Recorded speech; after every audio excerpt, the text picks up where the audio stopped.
সাফ বলে দিলাম, এই দেশ কোন আব্রাহাম লিঙ্কনের নয়, এ দেশ কোন লিলিনের নয়,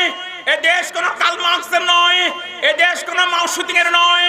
এ দেশ মোহাম্মদ বিন কাসেম বিন মোহাম্মদ সাকাফির, সালাউদ্দিন আইয়ুবীর, সুলতান মাহমুদ গজনবীর, এ দেশ 92% মুসলমানের দেশ, শাহজালালের দেশ, শাহপরানের দেশ, তিতুমিরের দেশ, হাজী শরীয়তুল্লাহর দেশ, ইমামউদ্দিন বাঙ্গালীর দেশ। এই দেশে কোন অবস্থায় নাস্তিক বেঈমানদেরকে তাদের আস্ফালন সফল হইতে দেওয়া হবে না।